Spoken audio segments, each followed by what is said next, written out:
सभी गुरु भाइयों को हरिहर स्वागत है। आप सबका हमारे YouTube चैनल पर समाधान खोजिए समस्या नहीं पार्ट 2 में। दूसरी विधि में आधुनिक शिक्षा का उदाहरण है। मेडिकल साइंस में एक एक अंग को शरीर से अलग करके समझने की कोशिश की जाती है। इसीलिए आंख के चिकित्सक अलग हैं, नाक के अलग हैं तो कान के अलग हैं। आंख के चिकित्सक को बुखार आता है तो वह दूसरे चिकित्सक के पास अपना उपचार कराने जाता है। सर्जन की आंख में तकलीफ हो तो वह दूसरे चिकित्सक के यहां जाता है। यह चूक इसलिए हुई है कि आधुनिक चिकित्सा बिंदु से आरंभ कर अभी तक बिंदुओं पर हो अटकी हुई है, सिंधु तक नहीं पहुंच रही। यह अवश्य है कि तीव्र रासायनिक औषधियों से अंग विशेष को प्रभावित कर जल्दी राहत दे दी जाती है, लेकिन यह राहत आगे चलकर कोढ़ में खाज ही सिद्ध होती है। रोग ठीक नहीं होता बल्कि दब जाता है, जो आगे जाकर विकराल रूप लेता है। वहीं अंग्रेजी दवाइयों के सेवन से प्रतिक्रिया स्वरूप और भी नए नए प्रकार के रोग पनप जाते हैं। इसलिए सही जांच होने के बावजूद रोगियों की संख्या बढ़ती जा रही है। ऐसा ही दूसरा उदाहरण है। भारत के जंगल में बैठे ऋषि कणादि जैसे संतों ने सदियों पहले घोषणा पूर्वक बता दिया था कि पूरी सृष्टि परमाणु तत्व से रचित है। रचना में बदलाव ही सुवन और विध्वंस है। आधुनिक विज्ञानी सृष्टि को समझने के लिए पहले परमाणु को तोड़ रहे हैं, जो अंश नहीं टूट रहे हैं उन्हें तोड़ने का जतन कर रहे हैं। इसके बहुत सारे दुष्प्रभाव पूरी पृथ्वी को झेलने पड़ रहे हैं। उनका भी एकमात्र तर्क यही है कि हमें समझना है। परमाणु यहां इन प्रसंगों का वर्णन इसलिए किया जा रहा है ताकि हर मनुष्य को स्वयं के द्वारा ही स्वयं को पूर्ण रूप से समझने में आसानी हो। समझने समझाने के नाम पर कोई भटका न सके।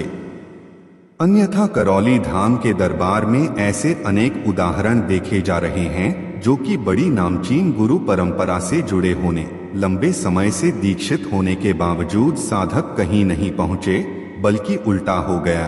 भक्ति और ज्ञान मार्ग पर चलते हुए भी सांसारिक व्यक्तियों से भी अधिक भटक गए हैं, फंस गए हैं, मनोरोगी हो गए हैं। यह गलत शिक्षा, गलत दृष्टि और गलत गुरु या गलत परंपरा के कारण हुआ है।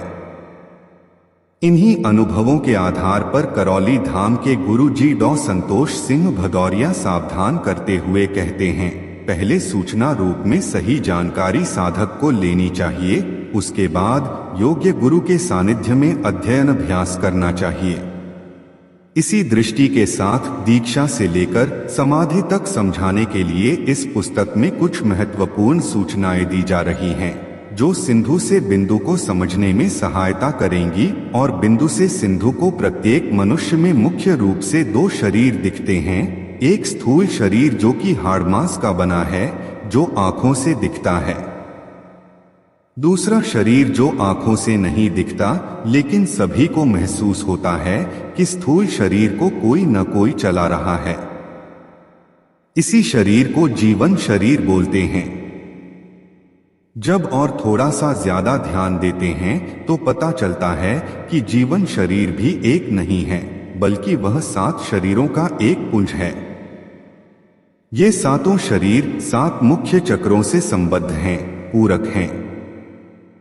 जैसे जैसे चक्र जागृत होते रहते हैं वैसे वैसे ये शरीर अपने प्रभावों के साथ सक्रिय होते जाते हैं, जो व्यक्ति के बदलते आचरण के रूप में दिखते हैं। इसी आचरण से पता चलता है कि इस समय उस मनुष्य का संचालन कौन सा चक्र, कौन सा शरीर कर रहा है। ऐसा समझिए कि यदि स्थूल शरीर से जुड़ा मूलाधार चक्र जागृत हो गया तो भोग वासना और ब्रह्मचर्य में संतुलन संग जाएगा। यह मानवीयता की पहली सीढ़ी है। और दूसरा चक्र स्वाधिष्ठान चक्र जागृत हो गया तो व्यक्ति भाव शरीर में आ गया। अब उसका क्रोध, ईर्ष्या, द्वेष, रोग, बीमारियों संतुलित हो जाएंगी। इन चक्रों शरीरों को जागृत और सक्रिय करने का कार्य इनके बीच से बह रही ऊर्जा से होता है, जो सर्पाकार में इन चक्रों के बीच से बहती है। इसे ही कुंडलिनी कहा जाता है और जो 3 मुख्य नाड़ियों से समझ में आ जाती है। नाड़ी के जानकार इसी ऊर्जा को देखकर व्यक्ति के सभी रोगों के बारे में बता देते हैं। यह ऊर्जा चक्र शरीर अलग अलग नहीं हो सकते, इन्हें सिंधु से बिंदु तक की वर्ज पर संपूर्णता में ही समझना होगा। फिर भी केवल समझने में सहजता के लिए सूचनात्मक रूप से उनके बारे में अगले अध्यायों में अलग अलग जानकारी दी गई है।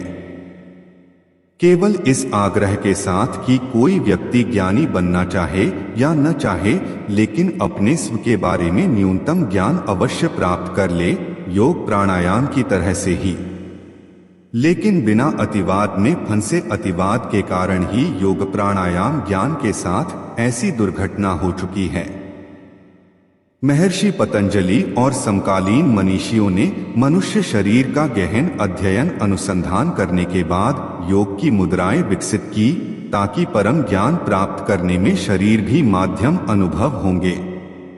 उनके लिए गणित भी मनोरंजन का विषय बन जाता है, तो पदार्थ के साथ वह जीवंतता का अनुभव कर सकता है।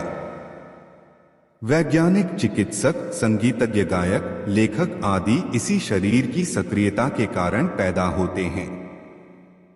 वह चाहे तो स्वयं के अंदर उतरकर बहुत कुछ कह सकता है, चाहे तो शरीर के बाहर जाकर बहुत कुछ देख सकता है, यानी लगभग सटीक कल्पनाएं कर सकता है। स्वप्न और कल्पना का जब रूपांतरण होता है तो व्यक्ति दिव्य दृष्टि पा लेता है। वह इस तरह की मशीनें बना सकता है। अभी विज्ञान द्वारा दूरगमन, दूरश्रवण, दूरदर्शन के लिए जो भी कुछ कर रहा है, वह इसी मनस शरीर की सक्रियत वाले व्यक्तियों के कारण कर पा रहा है। केवल इतना ही नहीं है, बल्कि भारतीय मनीषियों ने सभी क्षेत्रों व विषयों में इसी के आधार पर बहुत ज्ञान प्राप्त किया है। स्त्री पुरुष का भेद इसी शरीर तक ही रहता है। इसकी जागृति के पश्चात वह भेद भी मिट जाता है, अर्थात 5वां शरीर का द्वार खुल जाता है। आगे की चर्चा के लिए वीडियो को लाइक, शेयर और चैनल को सब्सक्राइब करें। तब तक के लिए सभी गुरु भाइयों को हरि हर।